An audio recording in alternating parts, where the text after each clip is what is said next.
show.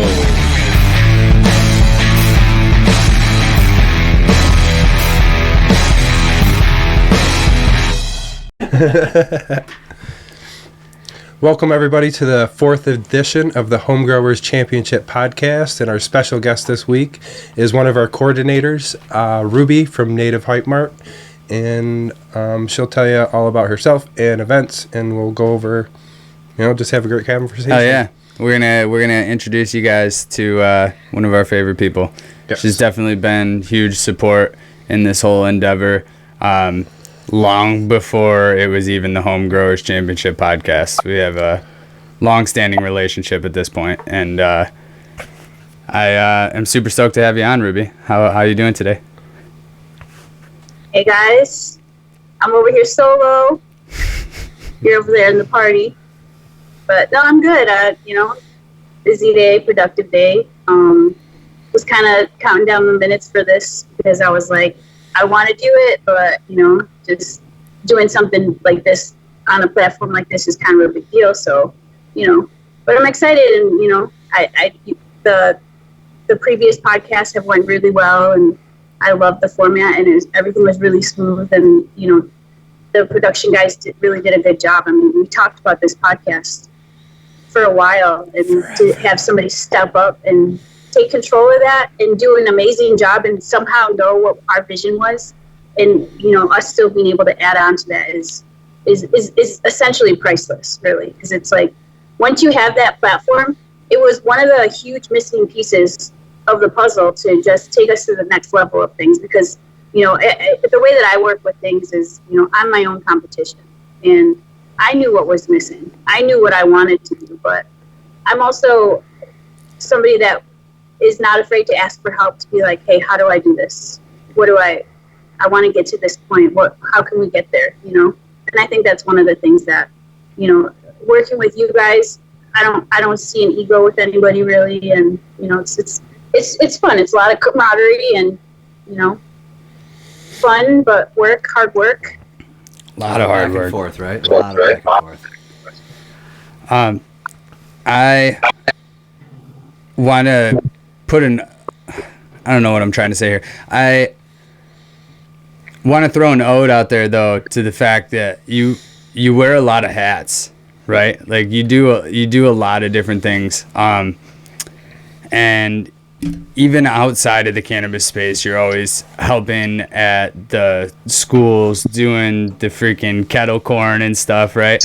And lemonades and all that, and it's always been a blast. I had the pleasure of meeting you guys way back when New York first legalized in a little backyard party in what was it, in Hilton? Was it Hilton or Greece? Yeah.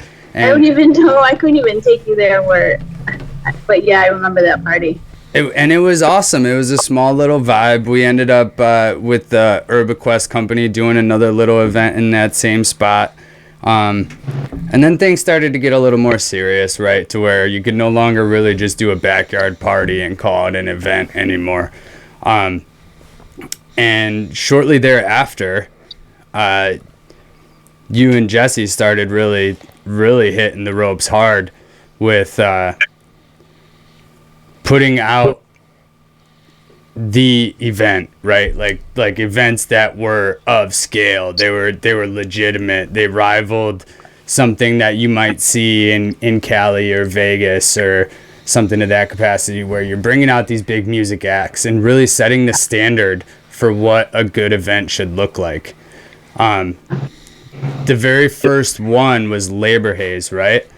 Can you, so that was back in 2021, about a year after a year after legalization. Can you walk me through what that process was like for you? Like when you were first gearing up for it and getting ready, and how you were planning to put everything together? Yeah, I mean, to go back to where you had first initially started, I mean, yeah, I do live a busy life, and almost everything that I do is because I want to, and I'm able to do those things. And it gives me a lot of, joy, because a lot of people really do love kettle corn, and, they love the lemonade, and the kids, look forward to it when we do it at schools, and I donate it to Halloween parties and, stuff like that. So if I'm not having fun with it, then I'll probably turn my direction, because it's, at the end of the day, it's really, yes, I can make money off of it and pay some bills with it, but at the end of the day, if it's not fun and it's just work, then I'm not really that interested in it, honestly.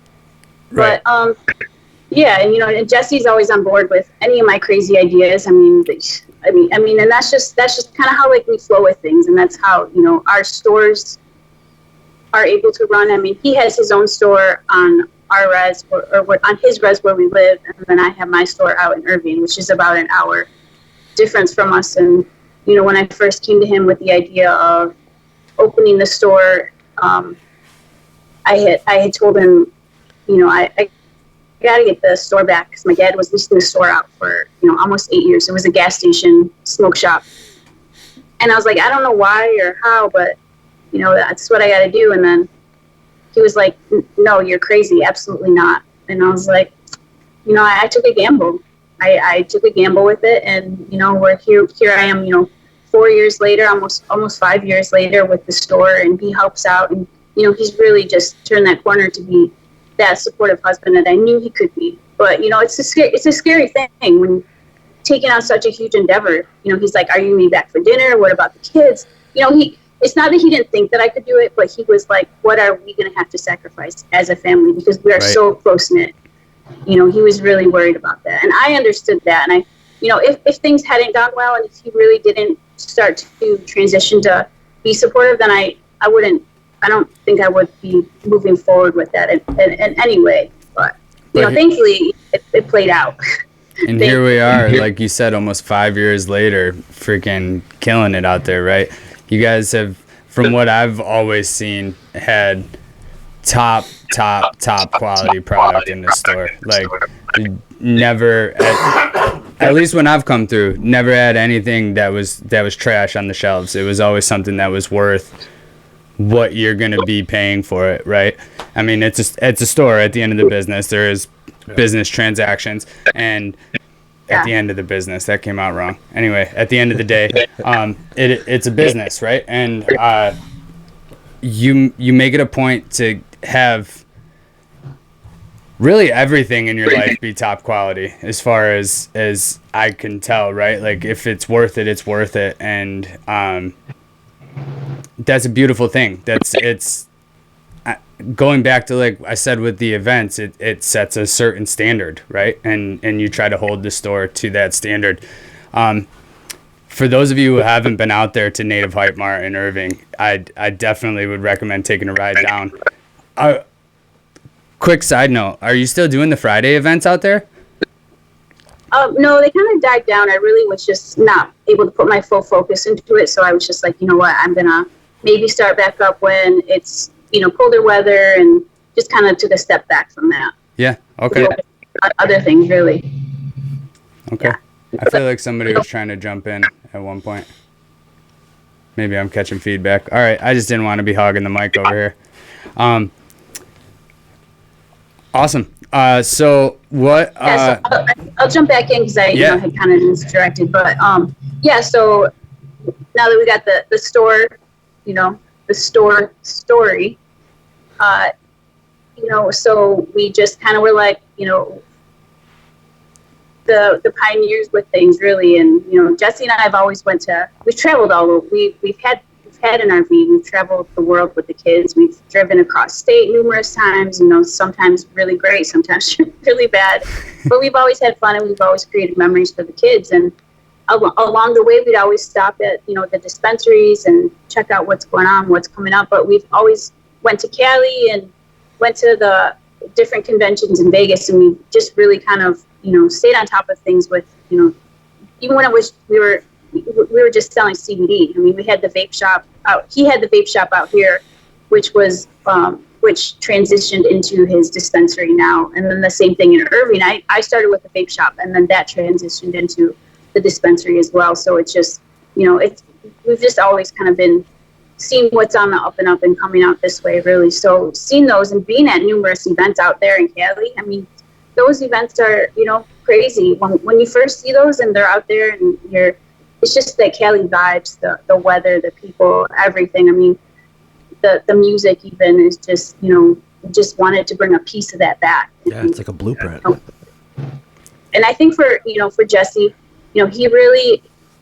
I learned so much from him in a lot of the things that he does is because he knows that there's no shortcuts with a lot of things, no shortcuts with security. Everybody needs to be secure. Everybody needs to be safe. Same thing with, when we did the first event, we were very picky with the vendors and kind of went around with that. And, I think, things kind of got, I would say lax, but not where just anybody comes in, but it was just really like, hey man, if you're going to come here and have a good time and follow these rules, then the more the merrier. And that's just how things progressed, I think. Yeah. Where the events kind of took, went down that different road, but not in a bad way, but things are always changing. But yeah, so then I don't even know where the idea came from, but we just love to really throw things, and we love live music is, I think, really where that plan came from.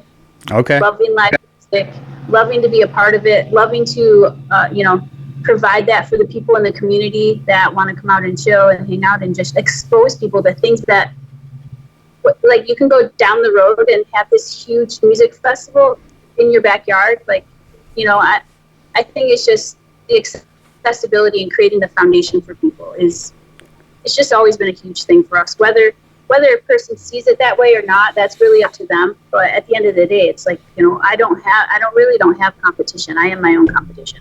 And, Jesse's, he's not my competition either. We always make it we have to cohabitate together. And his store is different than mine, but we have to find a way to make everything work. And that goes for your neighbor or, whoever, I don't know, because they're doing this. And it's so easy to get drawn into that. Looking at your neighbor's competition. Yeah. It's just that will kill you. That'll kill your spirit, and it won't make things fun.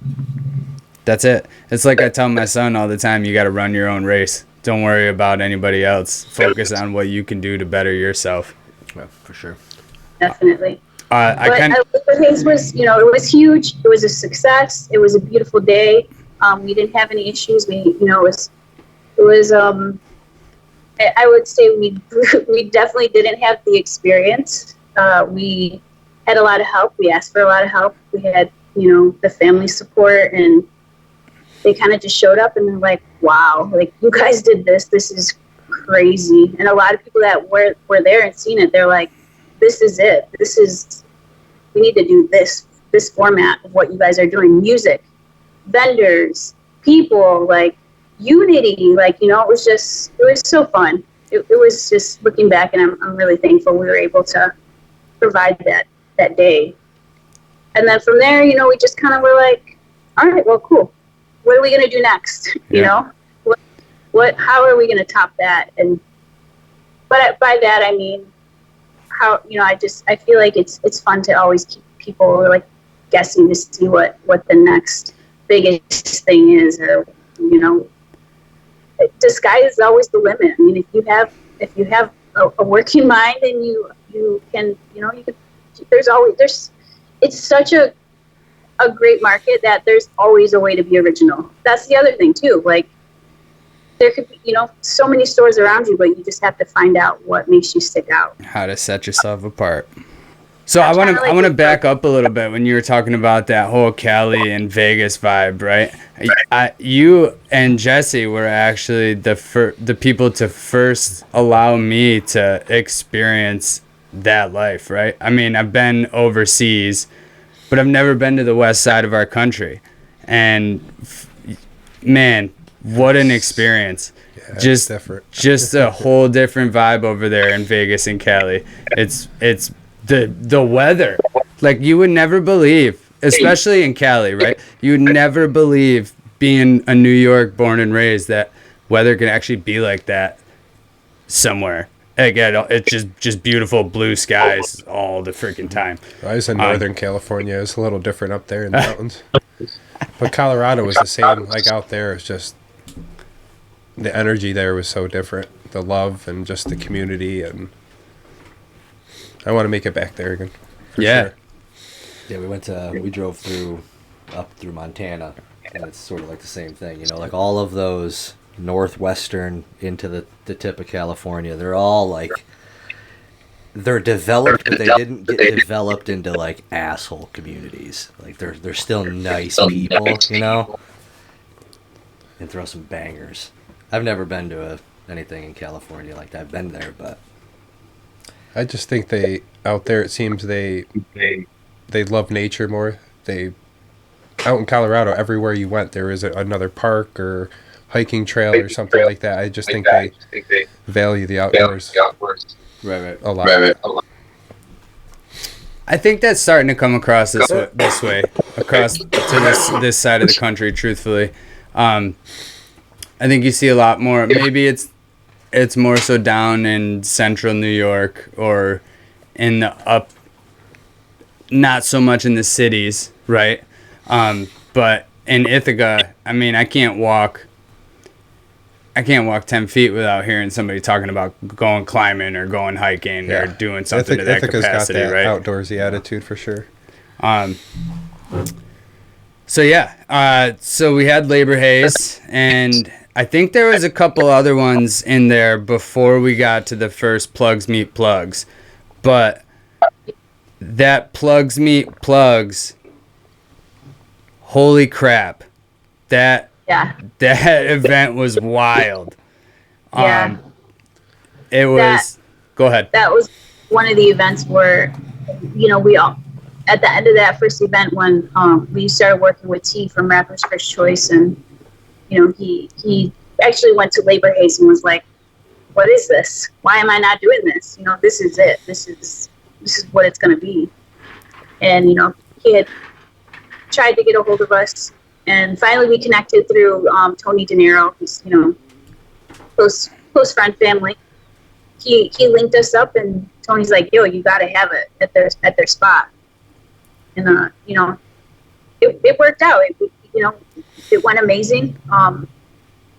He's one of those people who has, you know, he's got something in his mind and he makes it happen.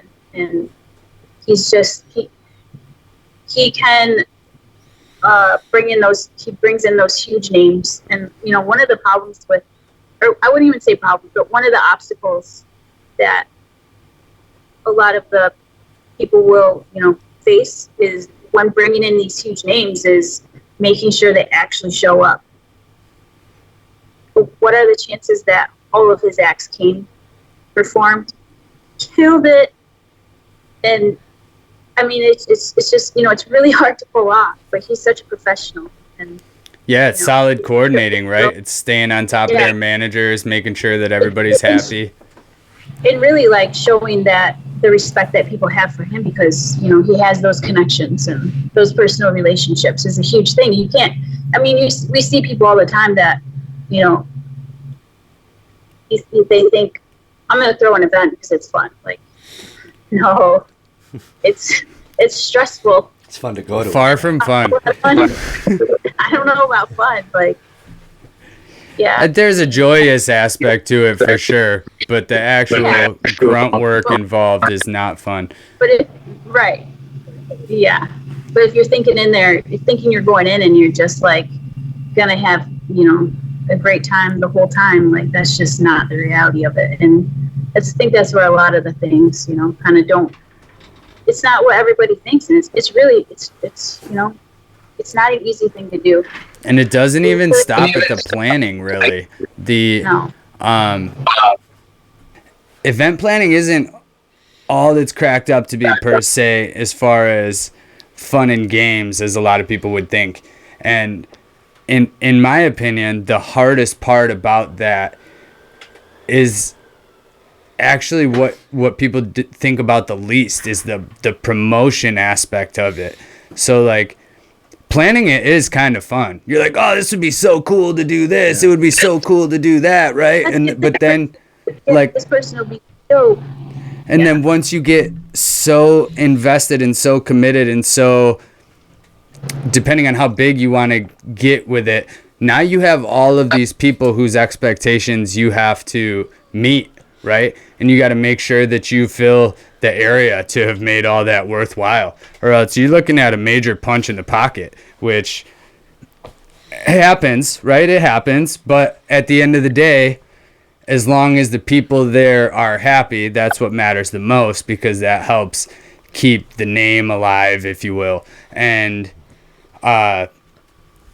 so yeah, the least glamorous aspect of it is just trying to fill those seats, if you will, right? And making sure that everybody who possibly can knows about it, and on top of that, thinks it's going to be worthwhile. So now you got to try and guess what the whole public wants as opposed to just what you want, right? Let's not forget about the weather. I mean, what about? I mean, when we had Butcherfest boxing, I was praying that a tornado was not going to come. Like, that was the craziest weather I ever seen in my life. I was like, oh my god, I think there's a tornado coming. I'm like, can you guys just perform really quick, because I need to get this done. Like, it was, so that's a whole nother aspect of it. Because let's face it, unless you're Woodstock or something, significantly less amount of people are going to come if it's raining and trash weather. But that's all part of it. And I've always said, Jesse and I always go into these events saying, yeah, it would be great to break even, right? And because I think unless you're a season event name, like how Home Growers Championship is going to be, going into, we'll say, going into its fifth year, and you have a good layout, you have a good team, you know what to do, you know what this costs, and all, you have a better handle on what, where money is coming in from, where it's going to go out, and all that stuff, and investing in things that you can save money on in the long run really is, so I think that realistically, if you think you're going to throw an event and make all kinds of money, guess what? You got to pay for the generators. You got to pay for the porta potties. You got to pay for the stone because you're the driveway. You got to pay for somebody to put, rent the tents out. You got to pay for the stage. Like, all these little things. It's add up to a lot. Like, yeah, they do. With that, you're like, I kind of want to take a minute to address the people who tried to call us out last year for being money hungry. BT Dubs, we had a great event. Anybody who was there will tell you, hands down, it was phenomenal. The entertainment was awesome. The vendors were happy. We had a solid number of people come through. We still lost thousands, people, just to be clear. Like, we lost thousands of dollars last year. And somebody, I'm not going to put out names, but somebody was trying, actually, two different people. One of them, I will put out their name, was my former partner, was trying to trash our name out there, saying that we're just trying to money grub people, when really we were just trying to recoup costs and hopefully break even to throw an event to exonerate, or not exonerate, that's definitely the wrong, to nobody's getting charged for anything here, people. We were just trying to lift up the community, right? To showcase these growers, to make it a good time for the attendees, to make sure that all the vendors have an opportunity to do what is now definitely dwindling away. Let's put safely on the on territory. You don't have to worry about any of that stuff. Right. But that's the thing. That's the nature of the business. There's always going to be somebody, and that's just the way it goes. And you just you kind of have to, the way that I handle that stuff anyways is at least double checking my list of what I can control and that I'm not doing any of those negative things. Or, I guess they're always going to come like that. Always. Because if they don't, then what are you doing? They should be, you should, That's right. should be put under that microscope because we asked to be there, it's just part of it. And guess what? I can take any of those negative comments and criticism, and maybe it's something useful. Yeah, change it up here or something, Absolutely. And we did make a few adjustments. I'm not going to say it was because of that, but we even last year made a few in-stride adjustments. just along the way, right? But it was the first year throwing it. It was a little bit of a learning curve. This year is going to be even better, and it's only going to build from there. And I don't say we lost thousands to try and sound like we're complaining about it or anything of that capacity. We going into this, we're treating it like a business, right? And typically businesses in their first 3 years take losses, and that's just the nature of the beast. And this is a business that is a one event a year. Hopefully it sticks to that normal business schedule, right, of only being 3 years, but it could be 4, it could be 5, like just in realistic terms. And we're okay with that, right? We plan for that.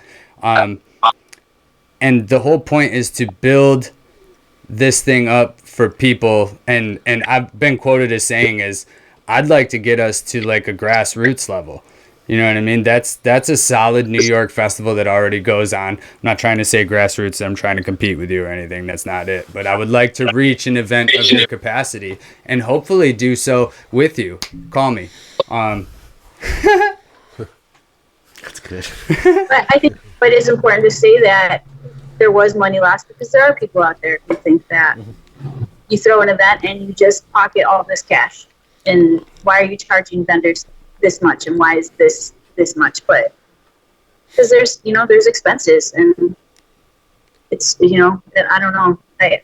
We've done a couple of free events, and that's just because we like to do it, and it does for certain things. It does get your name out there and the exposure, and I don't know. It's just sometimes just fun.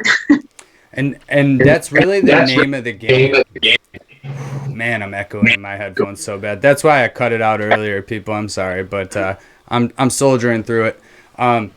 The name of the game, especially in this cannabis space, really in any business, but especially in this cannabis space, is exposure, but proper exposure, right? Safe exposure, making sure you're not doing it and ending up losing everything, like we've seen happen to so many people who tried to get a little too bold outside of a safe area recently, right? And I don't know, your name is everything, and reputation is everything when it comes to any form of business, whether it be an event or a t-shirt shop. And I think that you and Jesse have definitely built a heavily reputable name as being for the community, supportive of the community, and always trying to do everything that you can to support and lift up that community, right? And do whatever you can to make it affordable, make it worthwhile, make it fun. And even if it's not free, as you said, you've done a few free ones, but even if it's not free, typically the ticket price that you're paying to get in the door is pennies compared to what the experience is that you can expect to receive. 100%. And I mean, I'll back off of that with, the plugs meet plugs. I don't remember exactly how much it was for a ticket, but, it was kind of pricey, but even just to be a vendor. But if you're not going into this and saying, okay, it's this amount to be a vendor, but what am I gaining from that? If you're not gaining anything from those huge names that were there, then that's on you, because you're not in the business frame of mind. You're not out there connecting, networking. I mean, it's called plugs meet plugs. I mean, that was a huge part of it, but it's so hard to get people to understand that and see that. But the ones that do understand, there's some people that went to the this plugs meet plugs too and made a successful name for themselves, made those connections, and that's what it's about. We can only, show you, the water, can't make you drink it. That's just that mentality, and not everybody's going to make it in this industry either. Right. And truly, with the level of talent that they had at that event, those vending prices were not outrageous. I mean, No. it could, comparatively to others, yeah, they're higher. But like you said, it's plugs meet plugs. You're kind of already supposed to be established if you want to throw your hat in the name there. And so those vending prices shouldn't have really been an object. And if you're not already established, being willing to invest, let's be clear, it's an investment when you put down any sort of vendor fee, any sort of money for your brand is an investment. If you're willing to invest in yourself as a non-established person and you're able to get into this scene and go network with these people, it's just a matter of time before you blow right up. Like, it's a worthwhile investment all day. For what? $1,000? Let's be real. Starting any sort of legitimate business is going to cost you way more than that. Way more. So what's 1,000? Yeah, it sounds like a lot for a day. That's like it's basically taking out of all that grunt work. You don't have to go to Cali. You don't have to go to LA. I mean, the names that he brought over here, he flew so many people over. Like, at the end of the day, if you didn't make one connection that could make your money back that day, then you might be in the wrong business. And I think once people kind of look at it from that aspect, they look at it from an investment point of view instead of like, hey, I'm gonna pay, X amount of money to set up my table to make sales. Like, yes, okay, that's part of it, but if you're not standing out, so much money. There was just a lot of people were very happy with everything that they vendors and customers. But if your brand isn't standing out, then you can't really sit there and complain about the price of things, because you look around you and there's people that are buying things, and And then plugs 3. You guys brought out freaking Burner. Yeah, that was insane. You're telling me that's not a wicked networking opportunity to go and talk to the owner of the biggest weed brand in the country, arguably. Yeah. And to bring them to, the Tonawanda Indian Reservation, where you're protected and, you don't have to worry about essentially really, I guess being raided, or I don't know how those, I've never, we don't really travel off territory too much anymore. We just kind of try to focus on what we can do. I mean, if we can do things safely and what's the point? Throw our own, yeah.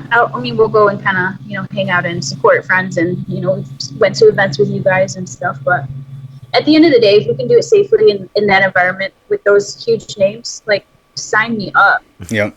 Sign me up. But he definitely did have, like, a lot of inquiries about that people that they knew what was up.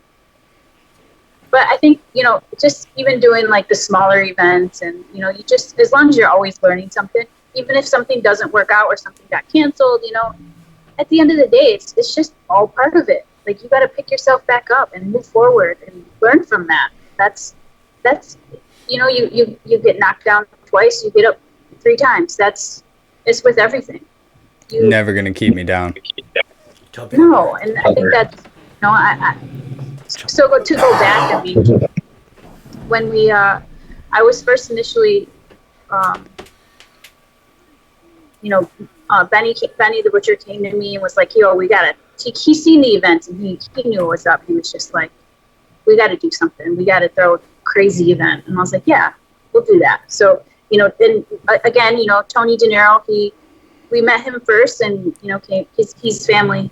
That's my brother, and he introduced us to Benny and the BSF crew, and we just all kind of became family and supportive of each other and all that. And Benny was like, yo, I gotta throw an event.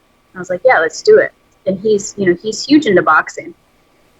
I think I had thrown the idea out to him, like, let's do Butcher Fest, because actually at the one event we had midget wrestling.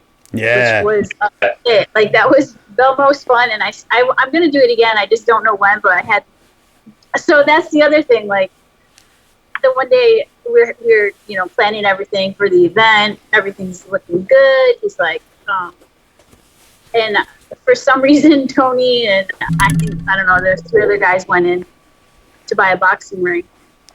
And he was like, yo, I got this boxing ring. You guys want to use it? So we're like, yeah, let's do that then. So we, had some whatever. So I told Jesse, I was like, yeah, I think I'm going to have midget wrestlers at this event.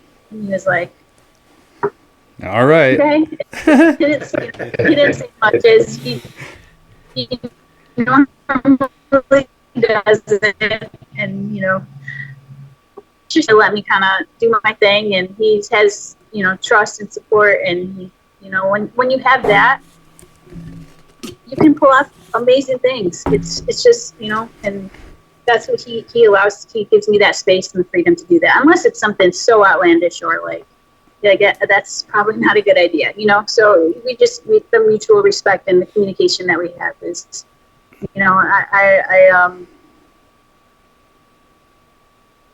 Oh no. I wouldn't be able to do it without him, you know. It's just one of those things where we have something, and then you know, I get his approval of it. So just, I don't know. So we had the midget wrestling, and that was so much fun. Everybody loved it. They're like, when are we gonna have him back? And I contacted a company, and they came out from New York, so we flew them out, and you know, it was all really cool. They did that for a living, so it's not like I just, you know, some random Right. But So was it that micro wrestling out of like? Did they? Oh, dude, those people. There's a group out of Syracuse. They're real good. Was there like title belts involved with it? Did you have any like championship matches there? no, so it was just kind of like a actor type, you know, thing back and forth. You know, they did amazing. Yeah, the one that you're talking about, they had on the Tonawanda.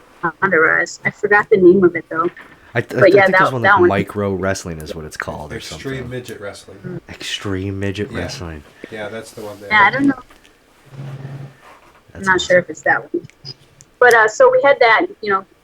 So we kind of came up with that idea, and they had the ring. I forgot why, because, you know, Benny loves boxing. Probably that's probably why they all bought it. And then they're like, we can't really do a lot with it, you know.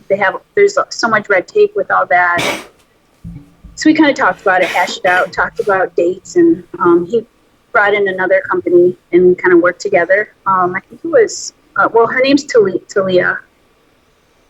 And we worked together, and, you know, so we were supposed to have it in Irving. Everything was set. We're all good, had the date. And then my tribe contacted me, and they're like, you can't do this here. And I think it was less than 2 weeks. Yeah.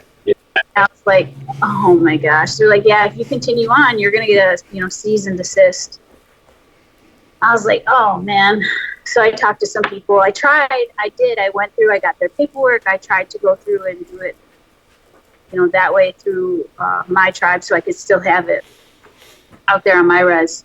But it was just a lot of paperwork in a really short amount of time. It honestly wasn't possible. So I didn't know what to do, and Jesse's like, we'll just have it out on Tonawanda res. So, you know, we changed the whole date, changed everything, and I don't know. It was a lot of fun throwing that together, because we had press conferences, we had weigh-ins, we had, you know, Benny was so psyched to do it, and you know, just he you know, he's always been really supportive of everything that we do. So it was just a lot of fun to be able to showcase what we can do. So we had that event again. That was in September of 2021. Or sorry, no, that was July. That was July 15th of last year. I was confused with Labor Days, but yeah. So we had that event out here, and he performed. The weather was crazy, and everything went off really, really smoothly. We had Brock Weaver out. He was in the I think he was in the UFC. I forgot who he fought, but it was an incredible lineup, and it was a lot of fun. And so we did that, and then you know, after that event, I mean, we've done, you know, smaller events where we've had Conway the Machine out. Yeah, that 420 event, that was awesome. Yeah, that was the 420 event. I've done small things at my store. I've done like a meet and greet with, it was Benny and Deion Dawkins were at my store doing autographs and stuff like that. I don't know, just always try to do something different, really. And I really haven't put much focus or time into doing things like that lately, but you know, I think once we get back into that position of really focusing on doing those things again, it'll be a lot of fun, because I just feel like when it's not new and fresh, I don't want to keep repeating things. Yeah, you don't want it to get stale. Yeah, So, exactly. Benny really rocks with you guys hard. I know the first time that I ever saw him in person was at your daughter's Sweet 16.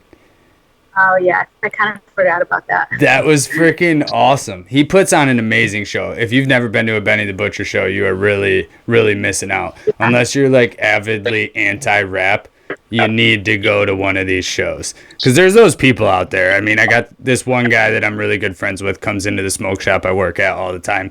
And if I've got anybody, it doesn't matter who it is. Could be if they sound like they're rhyming in rhythm. He's like, oh my God, what is this garbage? Wow, this isn't real music, right? And obviously not my sentiments whatsoever. But if you're into hip hop, you're into rap, you like live music, you need to go to a Benny the Butcher show, man. He absolutely commands the stage and just does a freaking killer job. And for somebody who has quite the reputation behind his history, as well as is really making it in the rap game. Super, super humble dude. Really easy to talk to. Freaking awesome every time I've interacted with him. He's just like, hey, what's up? Slaps you up like your family, even though you're just Joe Schmo, right? Which you can't always expect out of somebody who's actually got a big name, especially in the rap industry, right? So shout out to him. Shout out Benny. And yeah. Does he every show? He's it's just it doesn't get boring. Put it that way. Go ahead. Oh no, I was just gonna say, after I guess doing those shows, and then you would think that having those under our belt, this one would be like super easy, but I don't want to ever get to the point where I'm like, oh yeah, this is easy, because then you're going to be missing those fine details. You're going to be missing those things that make it unique and who you are as a person, I feel like. For sure. We were definitely fortunate to be able to draw on your event experience in designing the Homegrowers Championship, right? It's invaluable, really, between you and Jesse. Just the little things here, the little things there. Don't forget about this. What are we gonna do about that? Was crucial, and it still wasn't easy by any means. I mean, we did add maybe not fresh to the cannabis industry, but sort of fresh to this area of New York aspect of the whole championship, right? And bringing in the growers and trying to work that out, which was definitely a learning experience that we're gonna elaborate on next year. We want to push more for showcasing them as opposed to just having them compete, if you will, and then announcing the winners. But I'm really looking forward to next year's event. Looking back on the championship from 2024, what would you say was your biggest takeaway from the day, if you will? Whether it be an improvement, something that you thought was awesome, either way is fine. I mean, I really enjoyed still working, the day before and seeing everybody, all the judges and everybody there, and being able to just kind of be in the space, but on the outskirts of it. Because at that point, you guys were doing your thing, but we were still setting up and being in the area, and just kind of, driving through and being like, damn, we're really doing it. Like, that's crazy. Because I mean, I had talked to Broke Leg. We sat for a little while and we wrote down our criteria about throwing one together, but I just didn't have the for myself anyways, I didn't have the team. I mean, you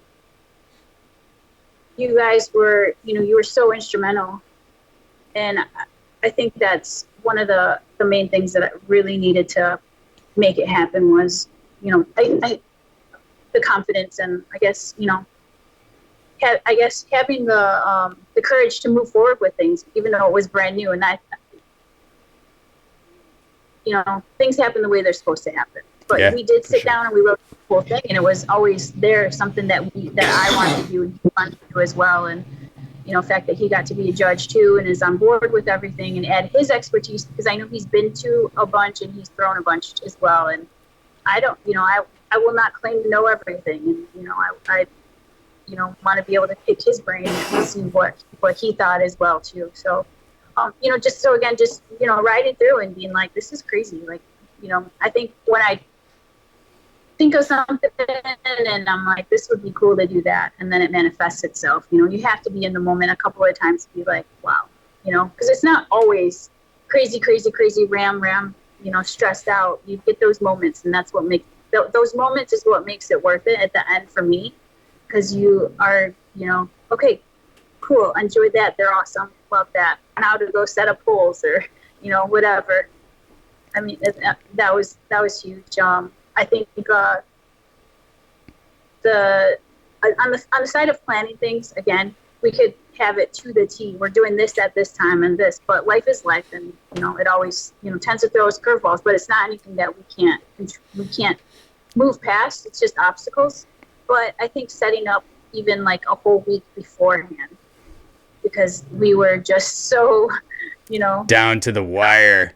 Oh my gosh. Past the wire, really, if we're being honest. We had, yeah. Even though we had full intentions of not being that way. So I think that's going to be one of the main things from events now on. It's like, really, we should have everything set up like a week before, because why not? Yeah. To be like, at least the framework, right? No. Yeah.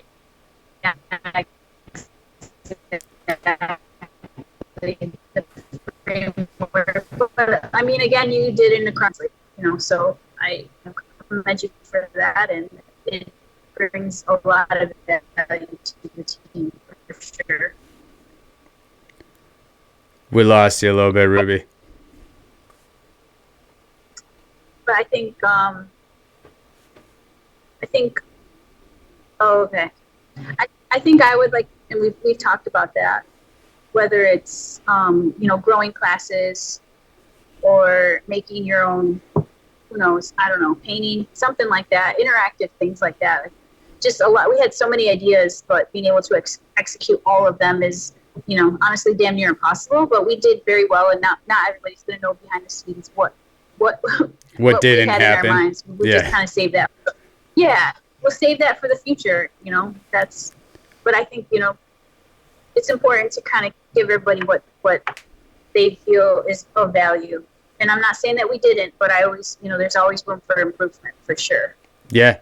I definitely want to have some more talks about the classes over the next couple weeks to see if we can incorporate something to that capacity. One of the things last year, because Brandon did hold a little powwow of sorts, right? But one of the things last year was we had music stacked up for so long, and with all the generators around and the music going, it was almost too loud to hold a conducive class. So I think we need to really hammer out what that looks like and how we can make it happen efficiently. I have some ideas in my head, but I'm not going to toss them out here and plan on the podcast. Yeah, I mean, it's going to build every year, people. It's going to just get better and better and better as last year's troubles become something that we can swiftly move through this year. We'll be able to add new troubles to the list to try and struggle through, right? And that's going to be sort of the model for the next few years until we land where we want to be as an educational platform, as a musical platform, as a showcase for the growers, kind of all encompassing in one, as well as having plenty of activities for people to be able to do while there as well, right? And I mean, I think, putting the call out there, I guess, if you guys have a special talent, or if somebody has something that, man, I would love to see this at an event, let us know, because we are, open to the class. I mean, in the eyes of, Native involvement. from whatever it is you have to offer, vendors or, food or whatever. And Justin's always been, that guy too. That's, hey, well, do you got anybody that does this, or do you know somebody who does that? And, that's such a huge thing. Again, going back to that platform, but, and females, I'm thankful that, these guys are respectful, because it's hard to be in the industry with,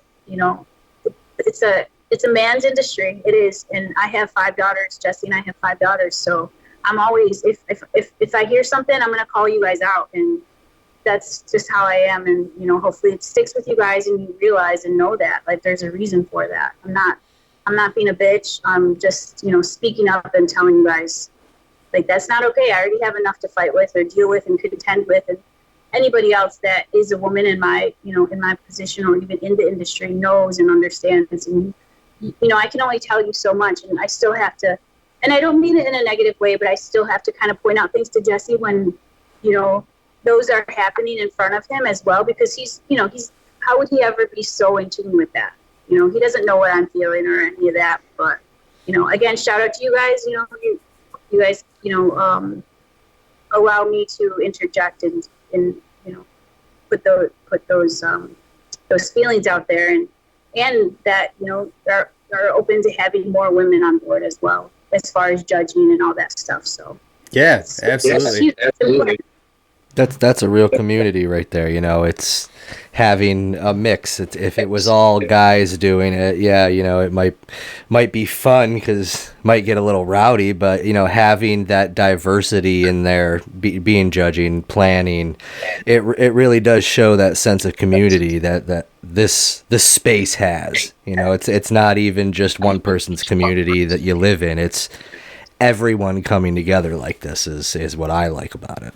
And also, you said that we allow you to do that, but I want to make it clear. I don't even think it's like that. You know what I mean? Like, you're part of the team. Everybody's opinion is encouraged and welcomed. It's not like you can't say that, Ruby. You know what I mean? Like, I would hope that you're speaking your mind, right, and not trying to hold back.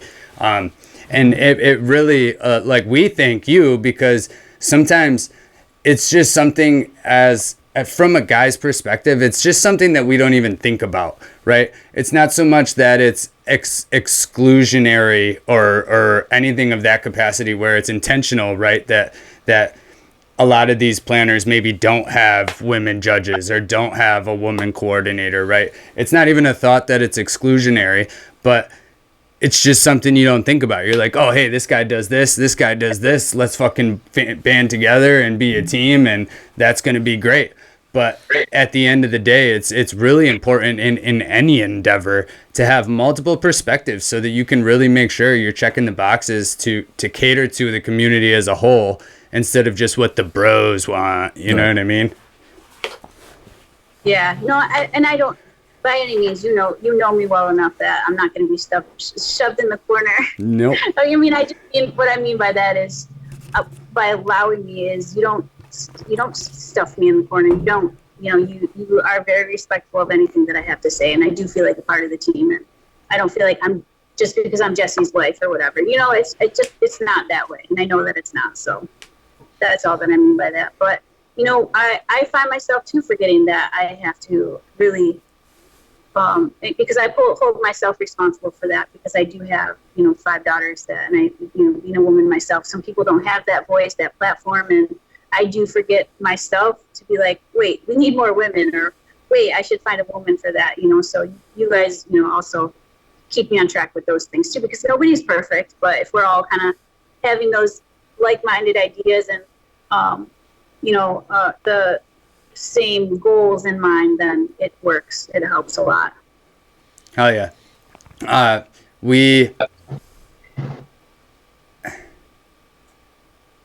I'm not going to say that because I don't think we've decided on it as a team as a whole yet. So sorry for the teaser there, people, but you'll find out in the next couple episodes, I'm sure. But yeah, I mean, ultimately it's this whole thing is about trying to bring together the community, right? And that's what it's been from the jump. That's all it's ever been about from the day that Derek approached me and said, "Hey, bro, you want to put together a cup?" And I said, "Yeah, by the way, I'm going to take that over." No, I'm just kidding. I did pretty heavily voice my opinion around last year. But this year I'm sort of trying to take a step back a little bit and make it more of a team thing, because I feel like I sort of tried to be too micromanaging in a position in which I wasn't even really supposed to be micromanaging, right? I got so neurotic. But anyway, going to be a great event. I just wanted to make sure it was a success last year. I think we achieved that. Our team is freaking rock solid. And I couldn't be happier to be moving forward with all of you guys, including our 2 new additions. Steve's been an absolute killer. I was there during the anxiety moments. It's going to be fine. Yeah. You handled it well, man. It's like an ache and a rain. We're going to be fine. Justin's like, I was, man, that last week was a shit show up here. It's like, oh no, everything's going to fail. Add in the factor of no sleep. Yeah. I mean, you were busting your ass, but to jump on off of what you had said, I don't think that, anybody will say that you were trying to take over or, micromanaging, but maybe you just need to delegate more and, I can't complain because because of how you were and very need to get this done was the reason we got a lot of the shit done, honestly. I appreciate that. So but you shouldn't sacrifice your mental health or sleep or, not for that, so just don't let it get to that point again, because then it's not worth it at that point. Well, I want to make sure I take a minute to enjoy it, right? I feel like the only time during that event that I actually slowed down and took in that moment, like you said, was, I think it was like 9:15, 9:30 at night. I'm sitting there watching Roots Collider like, it's done. What a great show they're putting on right now. You know what I mean? Like this. And I don't know. I took a few very half moments, if you will, throughout the day to shoot the shit with people and sort of experience that. But I just felt like it was like, oh shit, fire to put out. Oh, we need more ice. Oh, we got to go do this. And I just felt like Sonic the Hedgehog in that little bad reference because I was wearing a green shirt and not a blue one. But that in that green shirt, just running around all day like a pinball. But yeah, you were moving. Yeah, my feet really hurt at the end of that day. I lost like 15 pounds. Oh yeah. I feel like I heard Ian walk 34 miles. Oh my gosh, poor Ian, yeah. Bring that up again. I feel like even that is a learned thing of how to plan so that you can enjoy yourself. Yeah. Because that's part of planning. I mean, you got to plan for somebody to work your booth. You got to plan for somebody to get the ice. I mean, that's just all part of it. And, that's something we'll all be better at it next year. Definitely. Everybody deserves to have fun. Everybody, So that just means that everybody has to share that load. Well, you and Rob are the newbies. So I can carry a lot of ice. I can carry a lot of ice. Last place weed, first place ice carrier. Oh my goodness. Nope, ice see machine what this I year. mean? See what I mean? He's the one who keeps bringing it up. It's not me not dropping What? it. The fifth place? There's fourth place. Oh. No, Well, Derek fifth. Derek got fifth place. Oh, Didn't even enter. didn't even enter. Yeah. Cool. Well, we have had a freaking awesome conversation. I definitely want to make sure that we bring you back on. But before we start wrapping it up, is there anything else that you want to mention tonight? I think just, keep watching the podcast, guys. More information will be dropped as we decide more. And, we're really communicating almost every day about things of the event. So there's a lot of, blood, sweat, and tears going into this event. And we all care so much about it. So it's going to be huge. And I'm really excited about it. And normally the event is kind of put on hold, on freeze. But, I like that we're going to come out and be so much more prepared for it. So, just keep watching for more information to be dropped is all I got to say about that. Stay tuned into that Instagram. check out Native Hype Mart's Instagram as well. It is at Native Hype Mart straight, right? But with an 8 in the native. We'll have that in the description as well. Go down there, click that, check it out. Make sure you give her a follow, show her some love on her posts. And if you're in the even Buffalo area, take a quick trip out to Irving. Say what's up. Say hi. Introduce yourself. Her crew is awesome. She's got great product out there. And Are we going to have tickets there? it'll be worth soon? the trip. We will have tickets coming soon. Those are going to be going on sale Black Friday. So make sure that you tune in and get them right away, because that's going to be your best opportunity to get them at the lowest price is Black Friday. We're going to be at Photo City Music Hall, Thank November you. 29th. It I is keep Rage trying to Against say Photo City Improv. Rage for some Against the reason. Machine. Right? Yeah, Rage Against the Machine being thrown by Roots Collider. It's going to be a bunch of it's the Grassroots edition, so they're bringing out a bunch of bands from Grassroots to come perform. Homegrowers is going to be set up there. We'll have some merchandise. We'll have some tickets. We'll have some stickers. Come get your free stickers. Come grab yourself a ticket. It's going to be a great time. And come support some local music, man. I mean, these artists are awesome. Some of them fly a little bit under a lot of people's radar, and I'm hoping that we can be the conduit to sort of help expose them to a genre of music that really, really is enjoyed by all. Like, I've brought some really heavy rap fans around this, and they're sitting there just vibing out to the funky music, to the even hippie-ish music, right? The more bluesy stuff, the reggae. Yeah, Roots Collider. I really enjoy their music. They're for everybody, which is awesome. Yeah, the type of music you just sit, you don't need to even really know them. I didn't know them till last year. You just instantly, it's like, okay, yeah, I know. You feel the song. Oh, yeah. So it'll be Sophistafunk, The Medicinals, Double Tiger, who is, I believe, the bass player from John Brown's Body, Maddie Walsh and the Blind Spots, and more. And DJ Rasta Spock, if I'm not mistaken. Yes, I do believe that's on there, too. Let's see. It's going to be a great time. So come check it out. November 29th, Black Friday. This month, we're, at the time this drops, probably about 3 weeks away. Come see us. Come say hi. I'll be there. Come say hi and get high. And then if you don't get your tickets there, if you're in the Buffalo area, Irving area, I'm hoping that we'll also have tickets ready for you guys to be able to have available on Black Friday as well. They should be coming this week. Just got the email that they're printed and on their way, so we'll see how long mail takes. Thank you, Avery. And they'll be shout out available- Avery. You want to sponsor us? Man, Avery. No, and if you can't get yourself to one of those places on Black Friday, the deal will be on the website. What?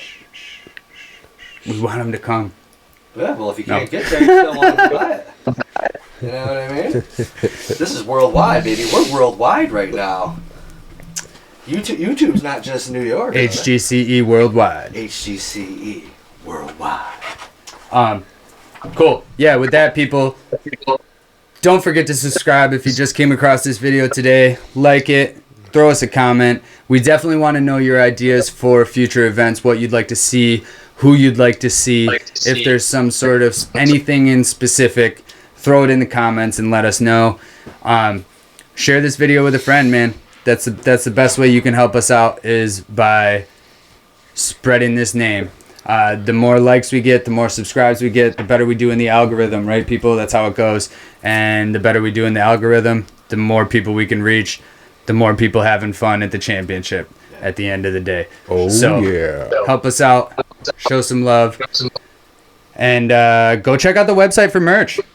Yeah. And your entry spot and your vending spot. Ooh. We already got some sick entries. Won't drop any names. And judges' applications, judges' too. applications. There's a couple people choices already locked in. Judging, not selections. Judging, So, we're moving right along. Both the judges' champs from last year have already locked in their spots, so they're there to defend their title. You guys better come try to take it from them. All right? Awesome. Are they bringing the belt? Yeah, they're bringing the belt. I told them to bring it. They have to. Not to like pass off, but just to like show off, you know? Yeah. We will have a new belt for this year. But with that, Ruby, thank you so much for taking the time to talk to us tonight. Yes, thank you. It was a pleasure. I'm glad that we got to introduce you to the world, if you will. And people, thank you for listening. If you tuned in this long, you're fucking awesome. It's been the Home Growers Championship Podcast, our growers show. Peace. Excuse me.